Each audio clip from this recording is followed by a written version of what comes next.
Hey guys, welcome to our review of Kishiryu Sentai RyuSoulger, episode 44. No, that was Geo. We're on 18. I'm your host, Stratos. Here with me today we have Cinder Blaze and Makotoa. Dudes, welcome back. We just got done watching this episode, and I don't know. This isn't an episode that's fun with friends, but I don't know that it necessarily works without being ripped who off. edited this episode? It feels like we got some portions of it like cut out. Like the shrine maid chick just kind of came out of nowhere, and we're kind of like expected to care about her and her shtick. She comes out of nowhere and she's like, the poor rock. It's always having to grant wishes, and then it's the thing that I hate this. I hate that inanimate objects can be this dinosaurs. Yeah, and then like, I mean, I love that Black tried to kill it. That, oh, 100%. Absolutely. And stupid freaking, I can't remember his name.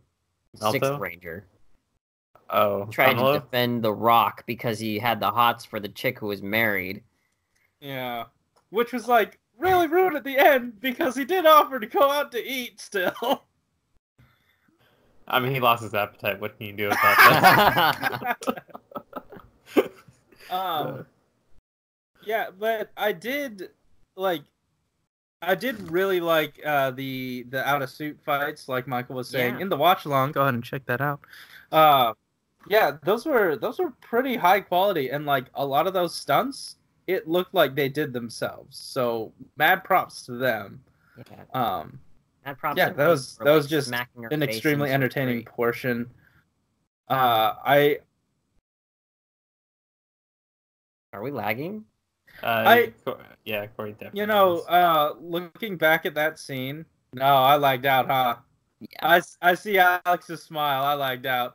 So, like, in that scene, you don't see her face. So I'm feeling someone take the hit, and then just in the reaction shot, she stood up. Yeah, like they've been doing that quite a bit. Like they just cut away immediately when someone's supposed to like take the fall all the way. But it's still like pretty neat. Like just like how dynamic some of the actors were, just really kind of sold those scenes. Even if like the fights themselves were kind of meaningless because they're just like fighting for the sake of fighting, and then Red's all like, "Guys, I figured it out," and he just says some BS. On it. Yeah, no, I didn't get it, and then suddenly they all had their powers back. Well, like, we gotta believe. If you wish to defeat it, then it won't come true. It's like an anti-wish. So if you don't want it to happen, hey, just ride the wave. I mean, like, I at all times, I'm not like, you know, hey, I'm not thinking I want $1 billion, but if that's the way it works, if I'm not at all times thinking I don't want $1 billion, at some point I will get $1 billion.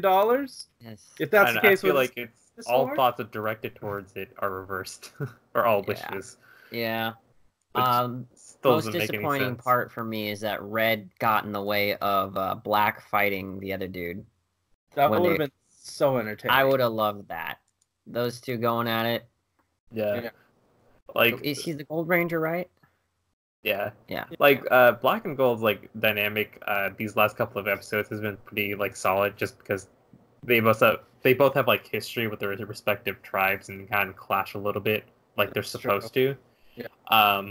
But like even though I was giving like Red some crap early on in the episode, I felt like he was actually pretty good this episode. Except for like the parts where he's like, "Oh, guys, I figured it out," and it was kind of like bullshit. But like, you can't really blame Fred for that specifically. I felt like his like role as the leader really kind of like shined in this one. Really, especially since they all split up. No one took orders from him, and he just found out himself and just expected everyone else. If he can snap Bomba out of like breaking something, yeah, he's like Bomba. The authority he had in his voice, he just went like whimpering behind him. I was like, dang. I'm impressed. You got points there. Your nose has a giant deficit, though. So. He did have that like authoritative yell, or like, you know, it's like, yeah.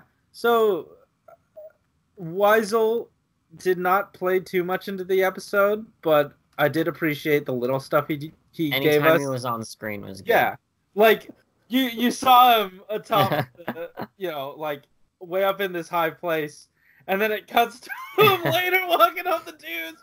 Yeah. Yeah. So I don't know.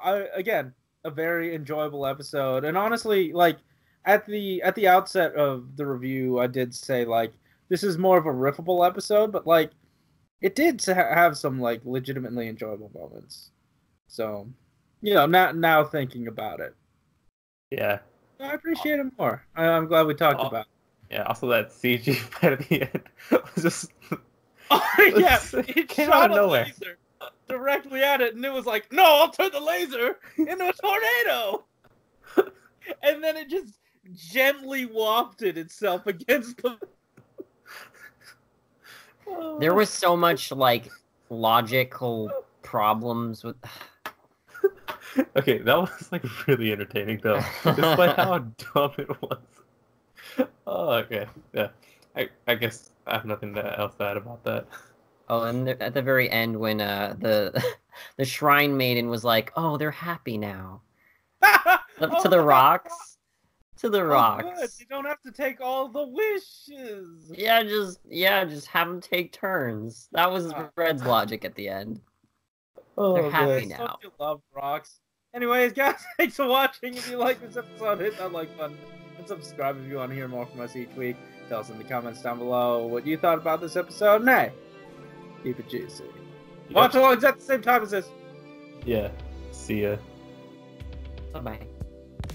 Oh, that's a new one. Yo, if this chick could speak to rocks, why don't they introduce her to the archaeologist? You know? Oh. I think that would be kind of useful to have. What if Like, she he made just a takes... wish? Oh, what? What if she made a wish to only speak to wish rocks? What if it's not all rocks?